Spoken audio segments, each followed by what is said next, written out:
네, LA 한인타운에 오래된 음식점 한 곳이 또 문을 닫는다는 소식입니다. 팬데믹 여파 때문인데요. 이 팬데믹이 장기화되면서 많은 주민들이나 비즈니스들이 적응해 나가는 것이 보이기도 하지만은 여전히 어려움이 가중되는 경우도 적지가 않은 것 같습니다. 박현경 기자. 네, 안녕하십니까. 이번에 폐업 소식이 들려온 식당은 어디입니까? 네, 베벌리 순두부입니다. 네. 음식 전문 매체 이터 LA가 이 베벌리 순두부 음식점이 완전히 문을 닫는다고 전했는데요. 네. 보도에 따르면 베벌리 순두부는 오는 20일까지만 영업할 예정입니다. 네. 그때까지는 투고 서비스는 계속합니다. 근데 20일이 일요일이니까 이번 주하고 그 다음 주말까지 오픈한 뒤에 클로즈 되는 겁니다. 이 베벌리 순두부는 LA 한인타운에서 가장 오래된 순두부집이었는데요. 네, 그렇습니다. 이 LA 한인타운에 유명한 순두부집들 몇몇 곳 있죠. 네. 그런데 이들 가운데 베벌리 순두부는 말씀하신 대로 한인타운에서 가장 오래된 그럼요. 곳입니다. 네. 지난 1986년에 처음 오픈했습니다. 그러니까 오픈 34년 만에 팬데믹 바람을 피해가지 못하고 문을 닫게 되고 말았습니다. 네. 이 순두부집의 역사가 굉장히 길기 때문에 주류 매체들이 많이 이 집을 좀 이렇게 주시하고 있었지 않나 하는 생각이 들기도 하는데. 네, 맞습니다. 사실 이 베벌리 순두부는 잘 아시겠습니다만 규모가 그렇게 크진 않습니다. 작죠. 네. 넓이로 따지면 꽤 작은 축에 속하죠. 네. 하지만 가장 오래되기도 했고 또 맛집으로도 유명합니다. 네. 팬데믹 전에는 그 음식점 앞으로 줄이 늘어질 정도였으니까요. 맞습니다. 그런데 한인타운에서 이 한식의 열풍이 분데 있어서는 이 코리안 바베큐도 한몫했습니다만 이 순두부 역시 큰 역할 하지 않았습니까? 네. 이런 데 대해서 이터 LA는 베벌리 순두부의 이 돌솥에 담겨져 나오는 그 매운 국물의 순두부찌개가 인기를 얻고 나서 그 다음에 북창동 순두부 또 소공동과 같은 LA의 다른 순두부찌개 음식점들이 순두부 스페셜리스트들을 키우는 데 도왔고 그런 게 다 어우러져서 LA 한인 요식업계 특별함을 구성했다고 평가했습니다. 네. 그래서인지 이 이터 LA라는 잡지가 이 베벌리 순두부의 34년 역사를 조명했다는 얘기인데요. 네, 이 베벌리 순두부는 지금은 올림픽길에 위치해 있습니다만 처음에는 베벌리 블루보드에 문을 열었죠. 맞습니다. 베벌리 블루보드와 샌 앤드루스길에 오픈했습니다. 네. 그래서 이름도 베벌리 베벌리죠. 순두부고요. 네. 당시 순두부는 그 한국에서는 노동자들이 점심으로 좀 저렴하게 간단하게 먹을 수 있는 음식이었는데요. 네, 모니카 리 사장은 여기서 한 발 더 나아갔습니다. 소고기나 아니면 돼지고기, 또 해산물, 김치, 버섯, 알탕, 오징어 등을 이제 섞은 겁니다. 네. 이털레이에 따르면 이렇게 완전히 다른 순두부찌개를 선보인 건 모니카 리 사장이 처음이라고 합니다. 네. 근데 이 순두부찌개가 우리 한인들에게 인기가 상당히 높았었어요. 네, 인기가 늘어나면서 그 베벌리 순두부는 1988년에 올림픽 블루보드의 두 번째 지점을 오픈하게 됩니다. 네. 이곳이 이제 지금까지도 영업하는 곳이죠. 어허. 1993년에 베벌리길에 있던 그 첫 번째 식당은 문을 닫았고요. 네. 보다 많은 손님들이 이제 그 올림픽길 그 지점을 찾게 됐는데요. 이후에 베벌리 순두부에선 불고기, 비빔밥, 또 매운 닭 요리 등 한국 전통 음식을 추가시켰고요. 안에도 이제 테이블이나 의자까지 모두 다 나무 스타일로 꾸며서 지금의 모습을 유지해 왔습니다. 그 고기 타코로 유명한 그 로이첼 셰프 있죠. 네.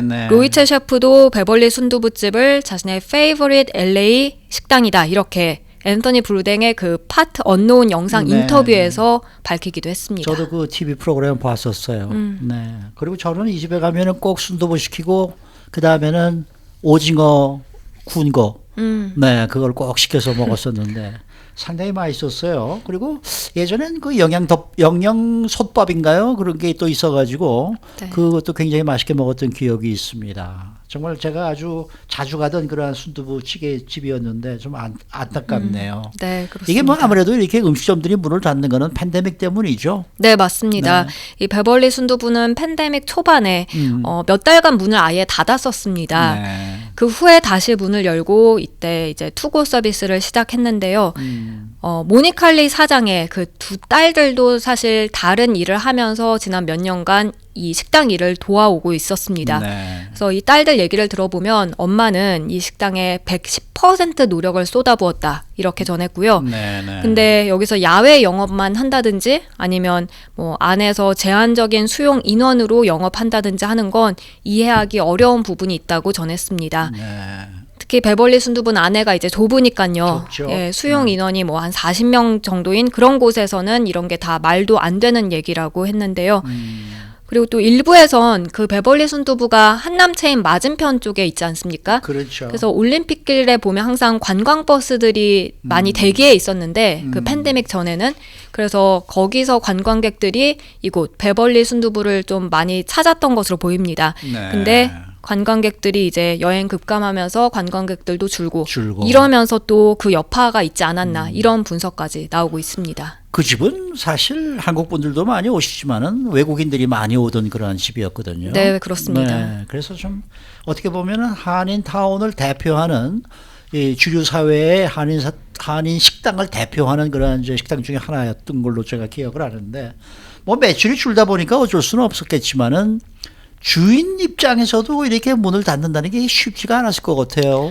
네, 이 손님들이 근데 언제 다시 그 안에 들어가서 편안하게 식사를 할 수 있는지 그리고 그 후에도 매출이 어느 정도까지 나올 것인지 뭐 이런 불확실성이 너무나 많았던 겁니다. 네. 그래서 팬데믹으로 결정을 내릴 수밖에 없는 그런 상황에 놓이게 됐는데 결국은 폐업이라는 그래서 모두에게 힘든 결정을 내릴 수밖에 없었다고 했습니다. 네. 딸들은 이번 인터뷰에서 엄마의 성격이 그 음식점을 운영하는 데 있어 그대로 나타났다고 전하기도 했는데요. 무엇보다 열심히 일했고 또 한국 음식에 늘 눈을 크게 뜨고 보려고 했다. 이렇게 네. 말했습니다. 그리고 딸들도 엄마의 레거시를 이어받아서 오래도록 그 식당 운영하고 싶어 했다며 안타까워했습니다. 네. 하지만 어쩔 수 없게 됐고 그러면서 이 그동안 손님들 또 커뮤니티 거기서 보내준 모든 지원에 감사하다고 덧붙였습니다. 네.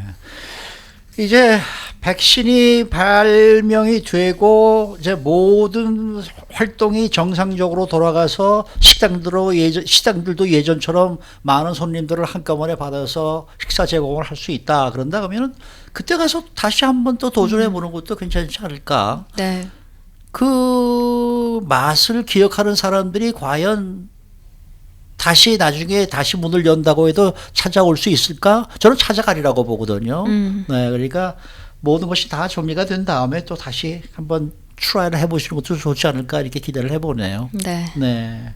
그런데 사실 지금 영업을 계속하고 있는 식당들도 지금 어렵지 않습니까? 상당히 어렵죠. 그렇죠. 네. 지금 이 베벌리 순두부가 폐업한다는 소식은 이전에 전원식당 또 동일장에 이어서 네네. 세 번째로 나온 거고요. 네. 지난번에도 전해드린 적이 있습니다만 그 주차장이 좀 넓어서 야외 영업이 잘 되는 식당들 보면 테이블 꽉 차 있고 어떤 데는 줄을 서기도 하고 그렇긴 한데 그렇다고 보이는 것처럼 다 잘 된다고만 할 수 없습니다. 네.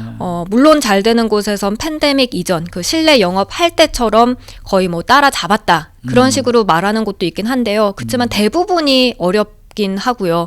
이제 곧 LA에서도 실내 영업이나 아니면 뭐 쇼핑몰 오픈이 가능해지지 않겠느냐 이런 얘기 나오고 있습니다만 불확실하기 때문에 네. 아직까지 불확실성이 너무 많기 때문에 업주들의 불안감은 계속해서 이어질 수밖에 없는 그런 상황입니다. 네.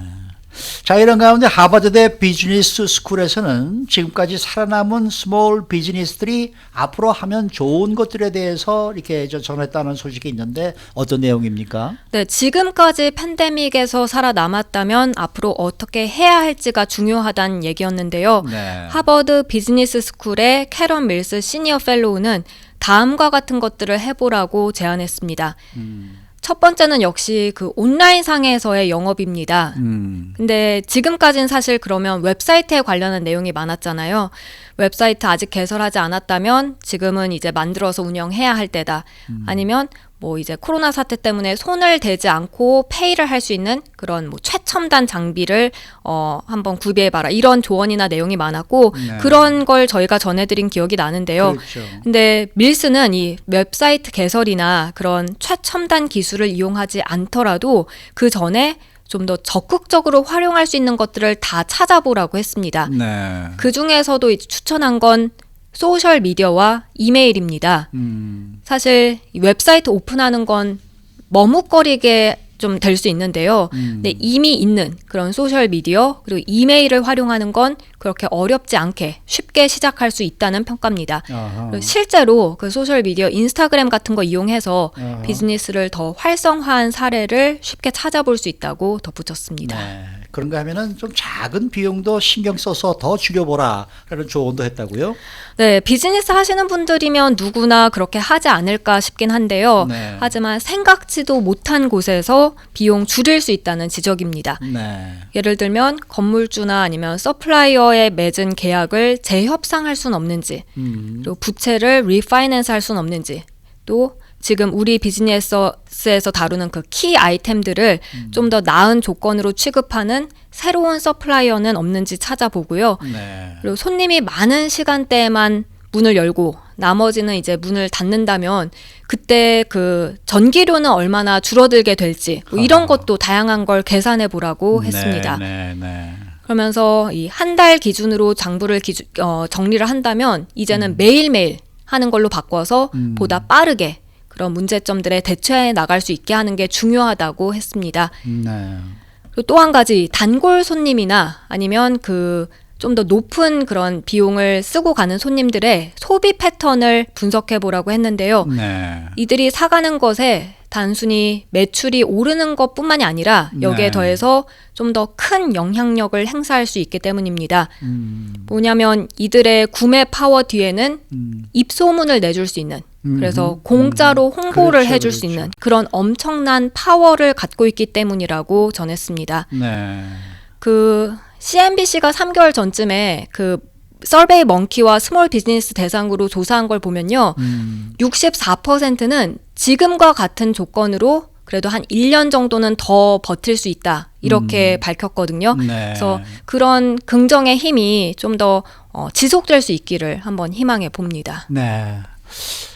저는 뭐 버뜩 생각에 순두부 같은 것은 사실 우리가 투고 음식을 이 순두부를 해 오더라도 마이크로웨이브 오븐에다가 좀 이렇게 데펴서 이렇게 먹게 되지 않습니까? 그렇죠. 아예 그냥 용기에 말이죠.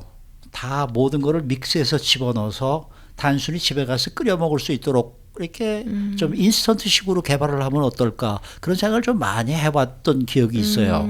이번 같은 경우에도 말이죠. 네. 어차피 데워 먹는데. 그렇네요. 네, 반조리법으로 네, 주는 거죠. 그러니까 이렇게 모든 걸 이렇게 인스턴트식으로 말이죠. 이렇게 다 모든 걸 담아서 이 뭐 순두부는 사실 끓여 먹는 맛 아니겠습니까? 그러니까 네네. 재료를 더 넣고 한꺼번에 이렇게 끓이게 되면은 누구든지 요새 뭐 혼밥하는 사람들이 상당히 많으니까 이런 것도 좀 구입해서 먹게 되지 않을까 이런 생각이 좀 들긴 들거든요. 그런 쪽으로도 한번 아이들 내시면 어떨까 하는 생각이 드네요. 네, 예, 좋은 저는 아이디어인 것 같습니다. 제가 음식에는 문외한이니까 제가 이 전문가들한테 뭐라고 얘기를 하겠습니까만은 그것도 아이디어가 아닐까 하는 생각이 들기는 해요. 네. 네. 수고 많으셨습니다. 네, 고맙습니다. 박경경 기자였습니다.